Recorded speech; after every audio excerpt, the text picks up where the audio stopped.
Good morning, everybody. Welcome to another episode of Local Wisdom. And as always, I hope you're having a marvelous day.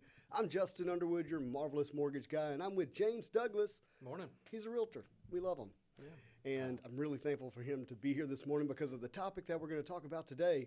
With the market tightening up, with, not being able to just throw a sign in the yard or whisper in your neighbor or your friend's ear that you're thinking about selling your house to sell it, we're going to talk about prep or not to prep your house when you get ready to list it. So we got some helpful topics and comments for you today. Well, let's just clear it up.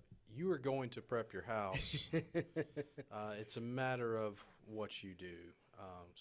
What's number one, Justin?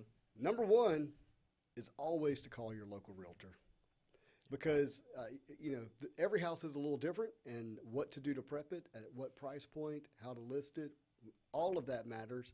And the market's ever changing, and so you need someone who's professionally plugged in to be able to help you not only to prep it, but to list it. Sure. To give it. The statistics will tell us that about 90% of homes that are sold in the U.S. have a realtor involved. Oh, 100%. And so as a seller, it makes the ultimate sense in order to get a professional involved with what is probably your biggest asset personally. Oh, no doubt, no doubt. And so when someone is, thinking, hey, I'm thinking about moving, thinking about upgrading my house, or some life event comes in, job change, whatever, and I need to sell, like I have to sell. Yeah. So they make that first call to the realtor, but what would be next in terms of prepping? Well, I usually tell people sort of in order. Not everyone is able to do everything to get ready. Right. Your realtor will probably get his hands dirty. This realtor will, if need be. But for me, let's start with the things that are free. Okay. I like free. So, most people do.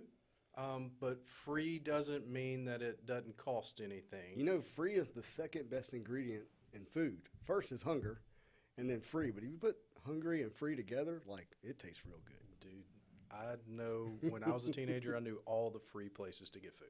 I'm just talking about food because you're fasting. Yes. All right. Hey, public service announcement. The new 50 is 45 for colonoscopies. So if you're a man in the world and you're getting close to 45, go see your doctor. There you go. There you go. PSA right there. Yes. All right. So cleaning your home. Right. That's got to be, it's something that we take for granted a lot of times, but just cleaning the house. Let me just be dramatic. It's massively important. It is. It's massively important because when someone walks into your house, they need to know that they can feel safe and that they can see themselves living there. And if they only see you living there and it doesn't feel safe or clean, then for them to make a competent offer is not. I will tell you just one story. Okay. Had a buyer buy a house and it was pretty rough. Okay. Sends me a picture the week after closing of the kitchen. I'm like, did you move? Well, he's like, nope, just cleaned it. The countertops were completely a different color. It went from this green to blue. Wow. It was 100% different. It looked different. The cabinets had this film over them, and they were actually white. Yeah. Well, if you know me, I have an amazing wife. Yeah. And she's got us whipped into shape pretty good. So we have a clean house. And I will tell you, we have never had a house on the market for more than a day or on the market at all. And I think people know if they're buying a Jamie house, they're getting a good, clean house. And you can do this at your house by yourself. It doesn't take anything but some elbow grease. Or if you just can't, just know that it's massively important, that it's going to have an impact on how quick you sell it and at what price point you sell it. That is true. Everything we're going to talk about today is going to affect marketing time and value. How people perceive your house is how they're going to give an offer to your house. So, James, when you say clean, Some people may hear vacuum and wipe down, but is there more to it? Well, there can be. Okay. I mean, depending on if we're talking about an Underwood house, probably not. No. Does it but start outside? yes. So the second, let's put them together. Okay. The second thing that I ask people to do is declutter. I see. And so from the road to every room in the home, probably needs to be picked up, decluttered, and cleaned up. So your yard, mowed or raked, get the weeds out of the flower beds, kind of thing. I mean, Beat some bushes back maybe a little bit. As much as you can, yeah, or just. I don't necessarily believe every buyer is going to put 100% effort in that. Some people are in a position where they can't. Yeah, they're busy. They're either busy or just not able. And so I don't want to say, look, we're saying you have to do this to get your house sold. But we are saying here's what can make a difference in a market that is tightening up. Correct. Yes, you want to make your home appeal to more buyers than the home down the road. The old curb appeal. Yes, and so this starts outside, and it starts from the moment they can see your house. Got it. If they're driving up, they see the sign in the yard, and they start seeing the mailbox, and then the yard, the house. It goes all the way around the house. This is another great reason for the realtor to be involved, because as you're pulling up, you're seeing it as if a buyer would be looking at it. As you're walking through it, you're walking through it as a buyer. But you have a professional eye, and you can say, hey, look, I understand, like, you might really like this, 6-foot statue of a rooster here, but I think you need to, like, put that up somewhere or whatever. True, yes. So in the decluttering process, I would suggest to people, all right, let's make this as clean slate as possible.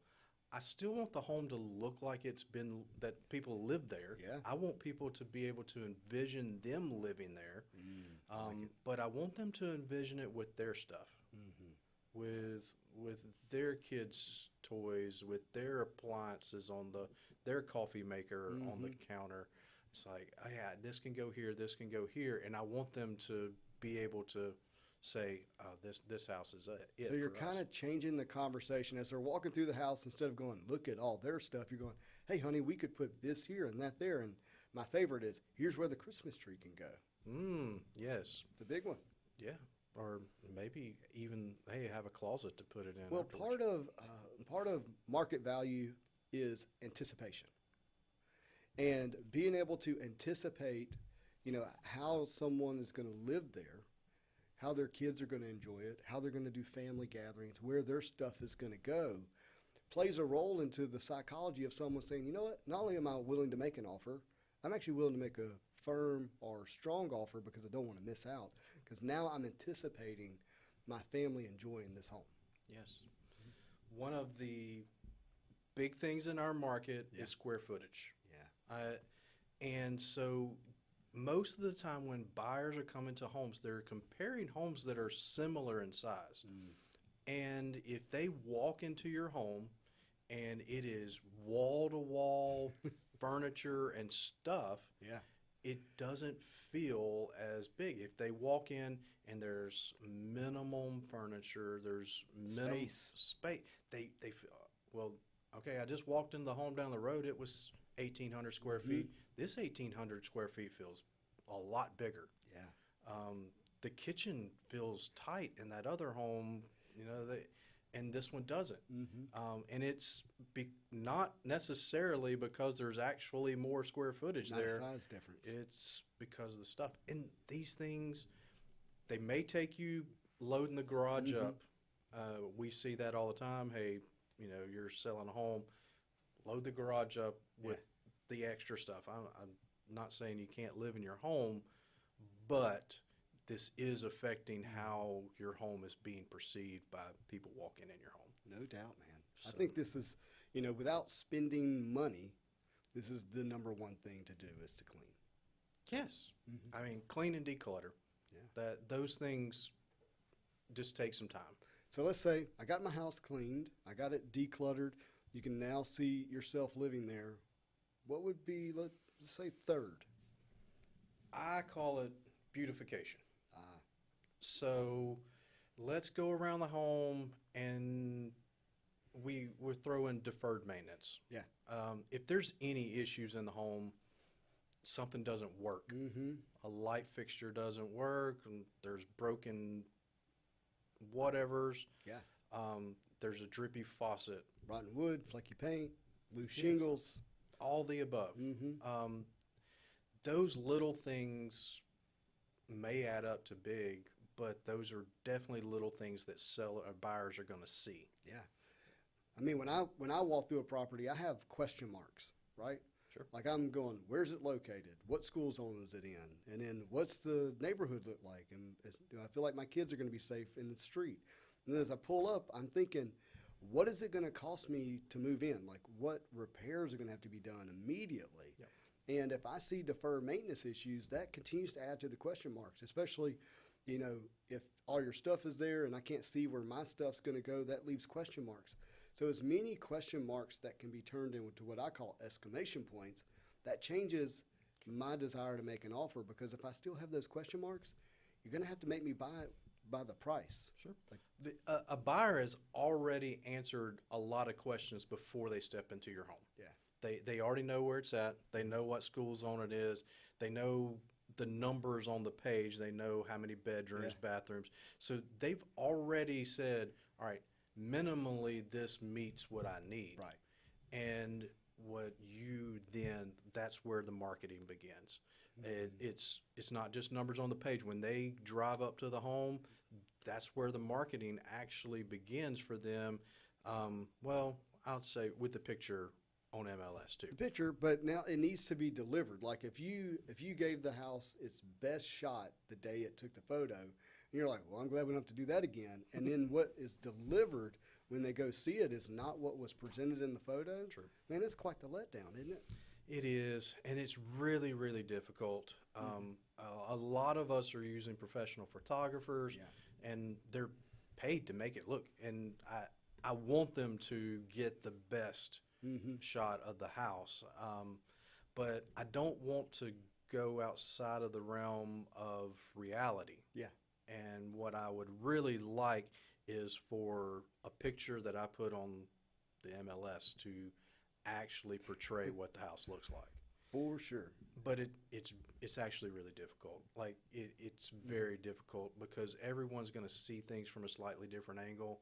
You're going to stand at a different place in the kitchen or the bathroom or whatever. So it's like, well, that picture didn't quite grab that. But the next person say, oh, the picture didn't do this justice. Right. So as much as we try as realtors to get the best, that for me when listing a home is more difficult than even determining the price. Yeah. For me, that particular, the pictures are a big deal, and I have difficult like knowing, okay, is this too much? Is this not enough? But we'll put it out there. You don't want to create that letdown. Well, it's not good for anyone. It's not good for the seller. They're having to get out. If we don't disclose, if we don't show something that's a deal breaker for somebody, it's just wasting people's time. Yeah. You know, if we don't show what the office looks like, and we say, oh, it's only a 4 foot by 4 foot room. Oh, well, somebody that's looking for an office says, well, that's not near big enough. Yeah, it's a closet. Right. It's a closet with a window. Yeah. And so we can help the process by putting forth the correct image of the home. Yeah. So we're gonna clean, right? Well, we're gonna call our realtor first. Then we're gonna clean. Then we're gonna declutter and beautification. Yes. And make repairs to defer maintenance items as much as possible, because that's important not only for the marketing purposes, but it can affect financing depending on the age of the house and loan type and these type of things. We talked about that. You can go back and listen to, especially those government-backed loans. Yeah. They're going to, a lot of them, the peeling paint, cracked windows, that kind of thing are going to be an issue. For sure. And so handle those up front, and then won't slow the process down. And most of those deferred maintenance issues really don't cost very much. I got a couple questions for you. Sure. Because I've seen this happen. What about smells? Yes. Now we talked about cleaning, so I understand they happen. But some smell, like cleaning, doesn't actually take care of some smells if they're continual with, say, smoking or dogs. Yes, pets are the big thing because most of the time people don't actually smell their own animal. Yeah. And so that is another plus for having a realtor or friends that are very honest with you. Or grab a neighbor or ask the realtor to bring in someone. Most of the time people can't smell their own smells. Yeah. And it is a deal. It is noises also, but smells are way up there. Smoke is probably the biggest one. It's really difficult to get out, but there are techniques to wipe down walls, clean out air We're not vents. saying you can't sell your house in those scenarios, but we are talking about how it impacts marketing, and in a tightening market, these are the things that can really make a difference in you being able to sell your home quickly. Sure. So sounds and smells, and I know that they wouldn't mind me telling this. I'm not going to tell any names, but sold a house that backed up to the interstate. House was fantastic. Every person that stepped in it said they loved everything from the floor to the ceiling. So they checked off all those other boxes? Every box.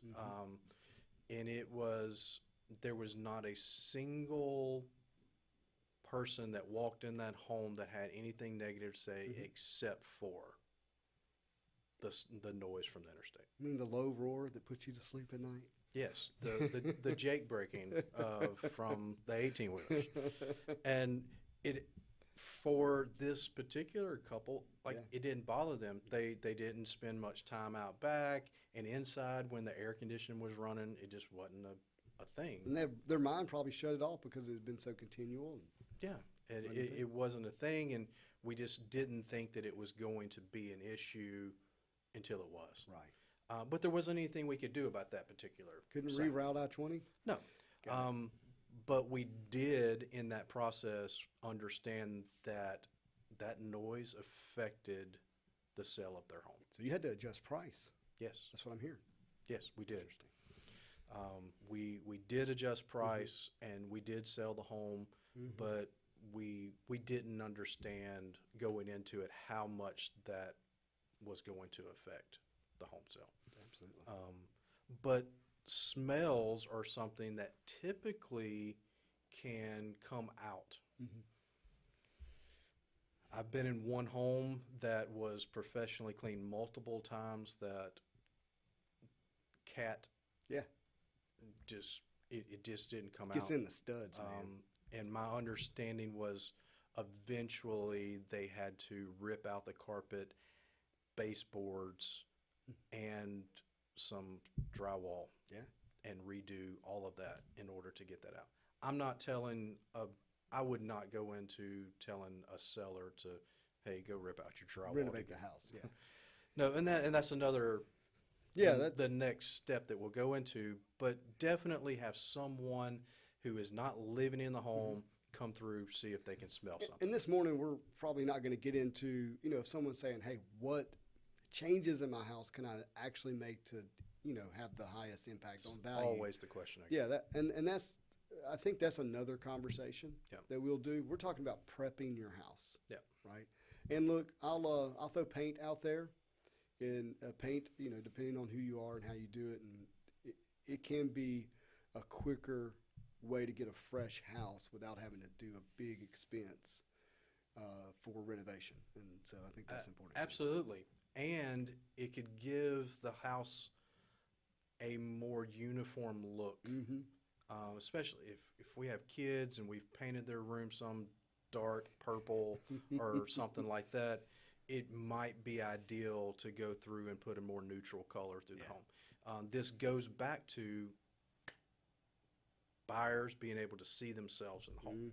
So if there's more of a clean slate, if there's more of that, then okay, they can see themselves and see.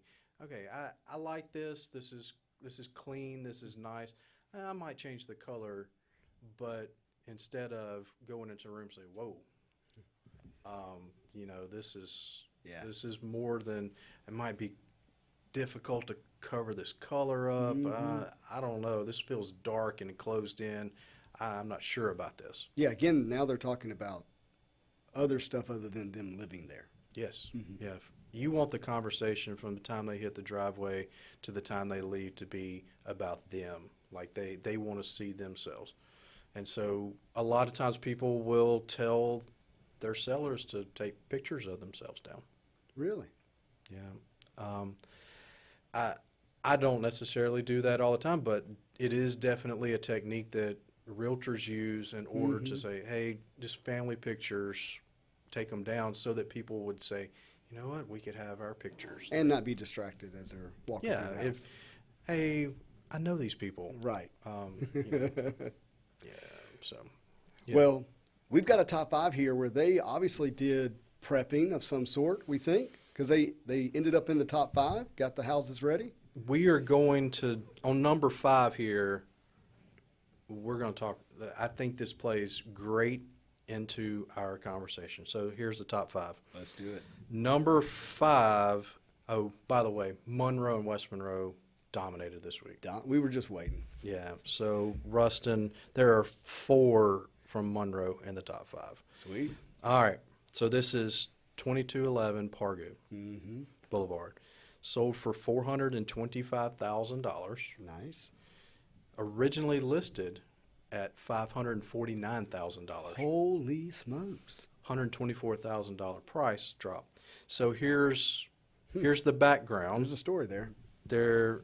And obviously we don't have it all, but from public data, we know this home sold in April of 2020. Oh, that was like right into the... For $420,000. So a $5,000 difference 2 years later? Yes.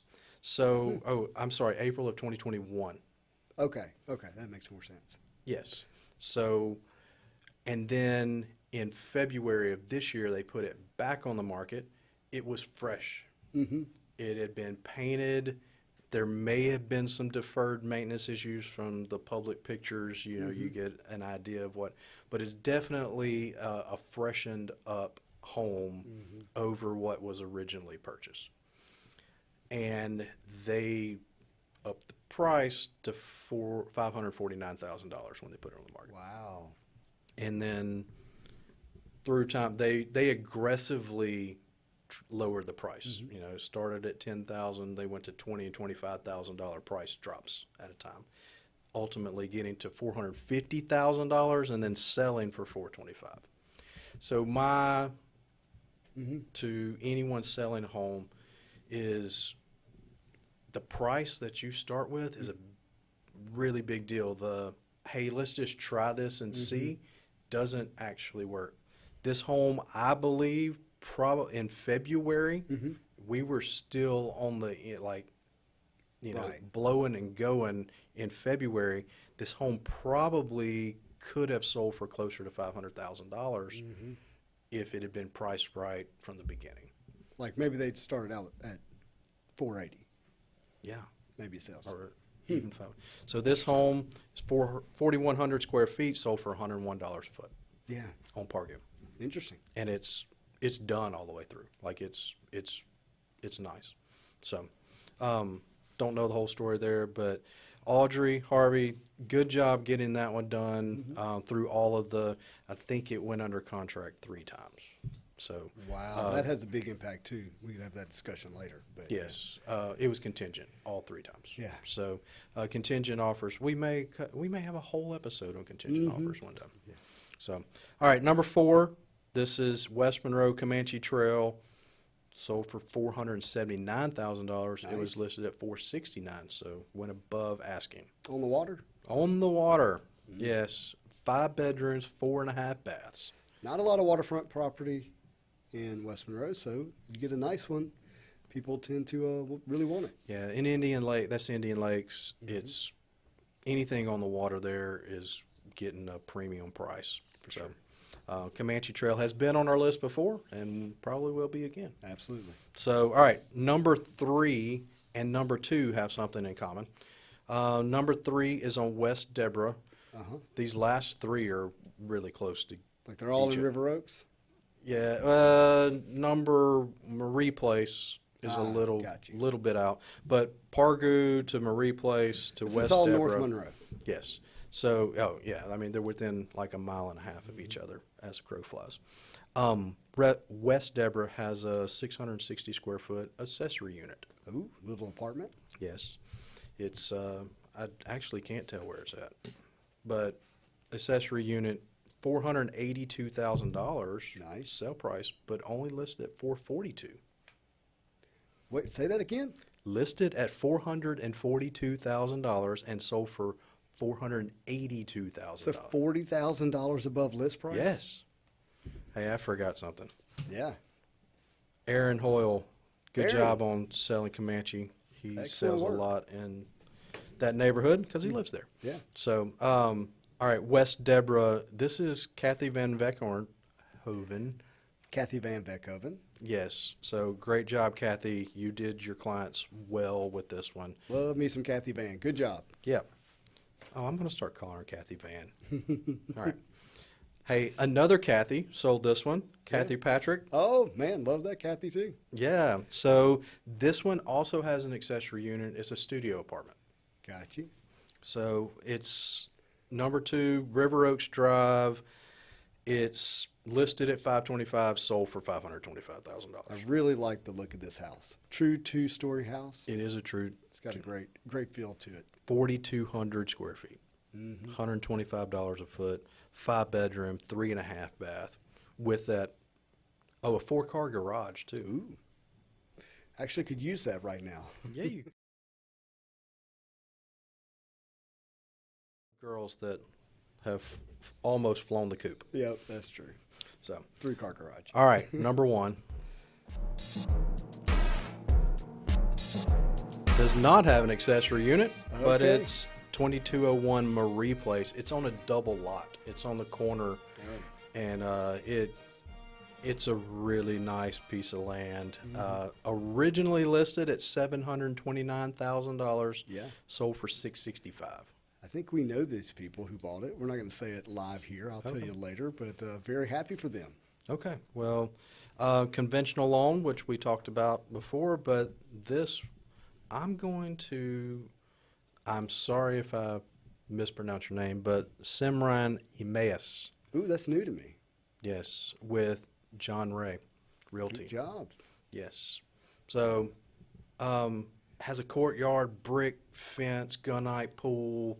Yeah. Pretty nice piece of property here. 665. All the stuff you want when you're paying over $500,000. Everything. Location, like it's easy access to Forsyth, to 18th. Yeah, you get everything. I think we're right there, and it's a double lot. They have a really nice piece of property. So excellent. Congratulations to whoever bought that. I hope that you have lots of parties in that backyard and that courtyard. So, man, what a great episode. Yeah, no, it's good. Prepping your home is a big deal. It does play into how much you end up getting for your home. Not everyone can do everything, but there are some things that you can do free of charge. Yeah, so if you're out there, the local wisdom today is if you care about the price that you sell for your house, you're going to call a professional and you're going to prep. So it's the 3 Ps there. There you go. Price, professional, prep. That's what we're here to do, bring you the local wisdom. James, thank you. Yeah, really thank appreciate you, Justin. You appreciate you. Yeah, but if you need James, you need a realtor, you need that professional, give him a call. He's a Coldwell Banker. I am your mortgage guy, so if you need the financing for the house, please give me a call. I'm at Origin Bank. Would love to assist. But as always, I hope you have a marvelous day. See you next week.